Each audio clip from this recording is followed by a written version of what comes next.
Hello everyone, स्वागत है आपका मेरे चैनल में। और कैसे हैं आप सब?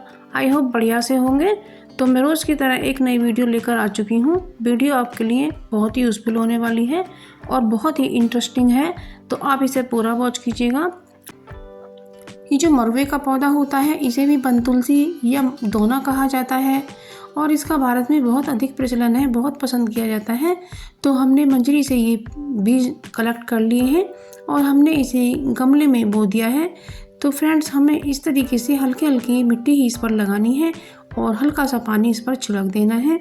तो हमने कुछ दिन पहले ये प्लांट बोए थे, 4 बीज बोए थे, लेकिन 2 ही जर्मिनेट हो पाए हैं।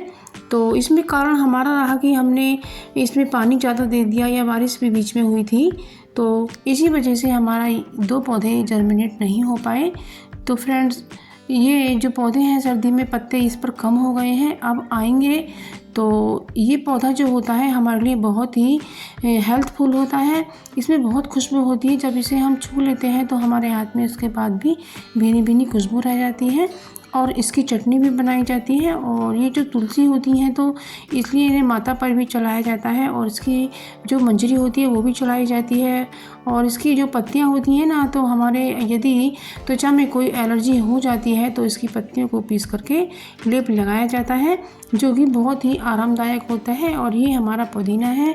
तो आप जब पुदीना खरीदती हैं तो एक तो वो फ्रेश होना चाहिए और उसकी जो डंडियाँ होती हैं उनमें आप देखें कि किस में जड़ें निकल रही हैं, तो जड़ वाली डंडी को बोकर आप अपने घर में पुदीने को ग्रो कर सकती हैं। तो ये अब अगली ट्रिक आती है हमारी, जो जब हम व्रत रखते हैं तो हमें हल्का ही भोजन करना चाहिए। ये हमारे समा के चावल हैं। तो हमने अष्टमी का व्रत रखा हुआ था, तो उसमें हमें तला भुना नहीं खाना है। क्या होता है कि फ्रेंड्स, तले भुनी कोटू की पकौड़ियाँ वगैरह बना लेते हैं, हमें ऐसा नहीं करना चाहिए। हमें एक सात्विक भोजन करना चाहिए और इसमें हम काली मिर्च का ही प्रयोग करेंगे, क्योंकि जब हम फास्ट रखते हैं तो हमारे पेट को एक रिलैक्स मिलता है और हमारी बॉडी को भी थोड़ा परिवर्तन मिलता है, तो उससे हमारी बॉडी भी साफ़ हो जाती है। तो इसमें जो काली मिर्च होती हैं उनका बहुत ही अच्छा काम होता है। ये हमारी जो लीवर होता है उसमें इन्फेक्शन को हटाती हैं, तो हमारी बॉडी को रिलैक्स करते समय ये बहुत ही आराम पहुंचाती हैं। इससे हमारी जो थोड़ी बहुत गड़बड़ी हो जाती है पेट में, वो भी ठीक हो जाती है। तो इस तरह से हमने इसमें कुकर में ऑयल डाल दिया है।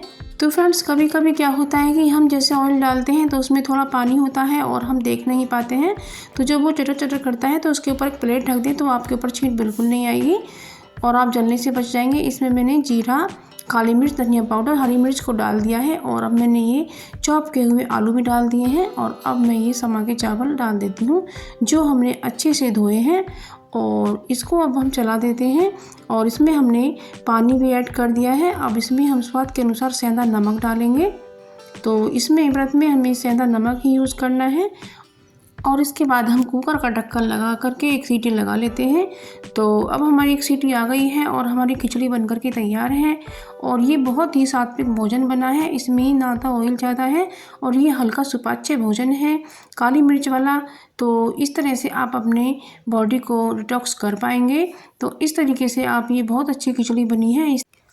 तो इस तरह से आपके पेट को रिलैक्स मिलेगा और आपका जो पेट है वो बिल्कुल सही हो जाएगा। तो इस तरह से हफ्ते में एक बार फास्ट हमें ज़रूर से रखना चाहिए। यदि हफ्ते में ना रख पाएँ तो 15 दिन में, और 15 दिन में भी नहीं रख पाएँ तो महीने में एक फास्ट हमें ज़रूर से रखना चाहिए।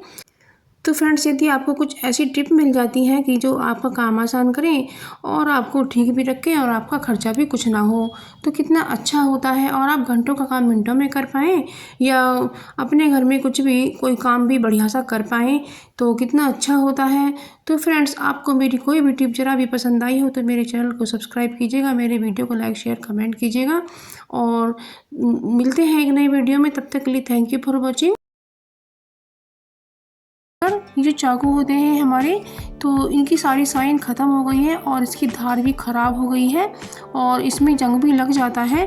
तो हमें इसको साफ़ करने के लिए क्या करना है, तो सबसे पहले तो हमें इसकी धार लगानी है और हमें एक कप को उल्टा लगाना है और उस पर इसे धार लगानी है।